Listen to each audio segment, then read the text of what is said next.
Hello, welcome to Chris Parkin Shooting Sports. Today we're doing something a little bit different. We're doing a back of the truck tailgate review on this air rifle. Now I'm not going to bore you to death, there's plenty of statistics, you can read that on the Air Arms website, because this is an Air Arms S510 Extra. This is an FAC spec air rifle. It's available in 177, 22 and 25 caliber, and this is the 22. Now what's most interesting about this air rifle is fairly immediate, but I'll get to the end for the most interesting part. On the side, you can see just here, there's a little dial, and you can dial the power of the air rifle from 7 foot-pounds all the way up to 32 foot-pounds. Now there are no detents on this dial, so you're either one end or the other for repeatability, but anywhere in the middle if you want to, re-zero on the day. My point being that if you've got some, regular outdoor shooting, 32 foot-pounds, fantastic. It shoots great groups at 30 to 50 meters. I've got some on paper somewhere in the truck back there. Brilliant. You'll see that on my Facebook page, or I'll add the picture later. And this is supposed to be off the cuff. Now what I really wanted to know about this air rifle was, if I dial it to 7, dial my scope, blah blah blah, how am I going to get my group exactly where I want it? But then if I dial it to 32 and go back to my data on my scope, am I going to get my group where I want that? Is the power setting repeatable? Well, the answer is yes, it is. Now, this is I believe it's called a Series 7 regulator that Air Arms are using, and I have to say it's fantastic, because at either power setting the rifle is very accurate with a 1 foot per second maximum extreme spread on a 16 grain 22 caliber Air Arms pellet, which I was very impressed with. And I'm a pretty regular centerfire rimfire guy, so using air rifles is, I don't know, it's a little bit of a break from the norm for me. So what else can I tell you about this? Well, it's got a muzzle cap which conceals a 1/4 inch thread, sorry, a half-inch UNC thread, I think it is, or a UNF thread, but it's a female fitting for the Air Arms sound moderator on there. The barrel is a Lothar Walther. It's 19.5 inches. It's fully shrouded. The shroud is about 22.5 inches, and underneath you've got the air cylinder. Now the cap for the air cylinder unscrews, and it's got these little spiral grooves on it, which, they're okay, they look very nice, but it's slightly form before function. It's not as grippy as it could be, but it's not the end of the world.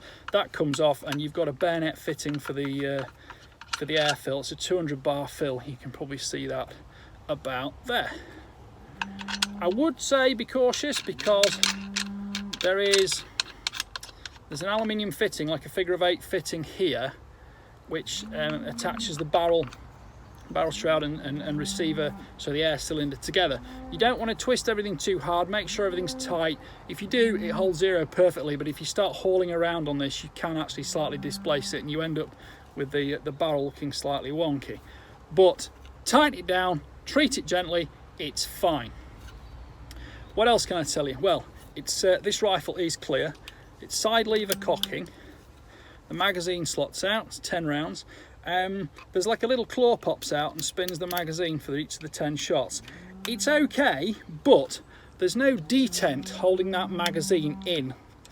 And the only thing is, sometimes if you don't get it straight in, or you knock it slightly, it fails to lift and roll the magazine, and you might just be closing the bolt forwards and it'll go and it won't quite work. If it does, you need to just pop it out and just make sure the magazine hasn't just unseated itself, but otherwise it will be fine. This is now cocked, I'm aware of that. There is no pellet in it. I'm going to discharge it safely against the floor. Pop. The shroud works sound moderator. It's pretty quiet, and there is a noticeable noise difference between 7 foot-pounds and 32 foot-pounds. The safety catch is inside the trigger blade. I'm really not sure how well you're going to be able to see this because the light is dying on me, but it's a little push catch that goes through the trigger. That is absolutely fine, it's easy enough to use, and it's completely manual.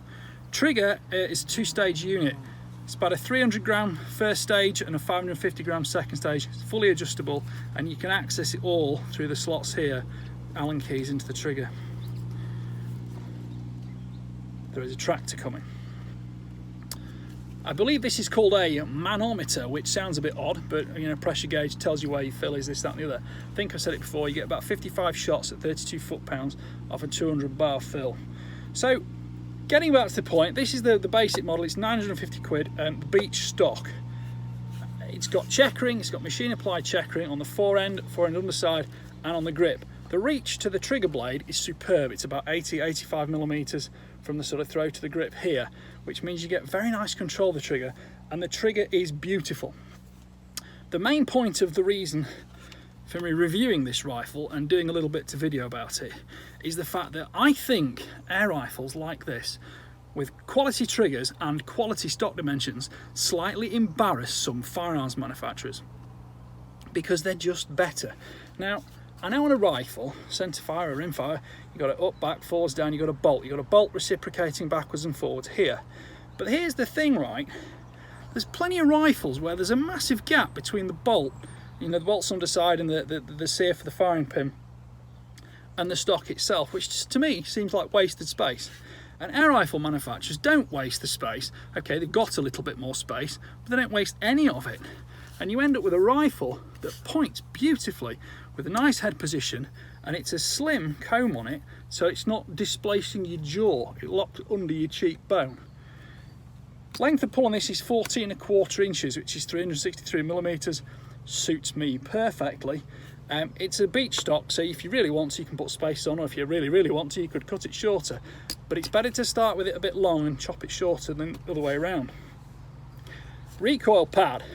It's ventilated, which means nothing to do with airflow or cooling or anything like that. It basically means it's slightly pliable and will lock into your shoulder.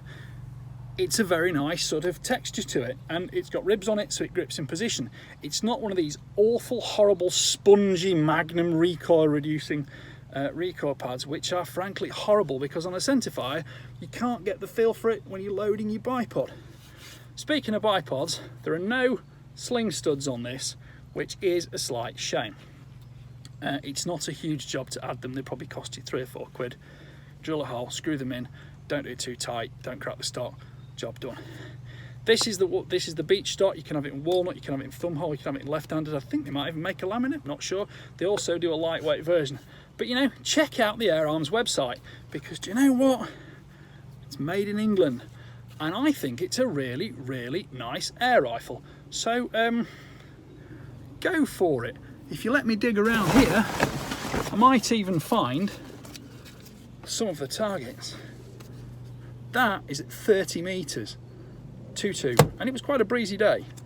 These, that's a 10-shot group, by the way. These are 5-shot groups at 20 meters. Now, I tested it on and off, on and off, on and off, back to zero, back to zero, back to zero, between 32 and 7 foot-pounds, and it worked perfectly every time. So do you know what? I've often thought Air Arms air rifles look a little bit sort of graceful in the stock, but quite mechanical in the action. Well, do you know what? There's a reason for that, and the reason is it blends the idiotic human to the completely impervious, no, that's not the right word, the completely perfect mechanics of this air rifle. And I have to say, I am very, very impressed by it, because it points beautifully, it shoots beautifully, it feels natural, it's warm, there's no sort of resonance from like a synthetic stock. Usual scope rail fitting is that an 11mm, looks like an 11mm dovetail, same as most rimfires and other air rifles, and great stuff. So have a look on the Arms website, and I'll give this one the thumbs up. Just beware to make sure that magazine stays well clicked into place.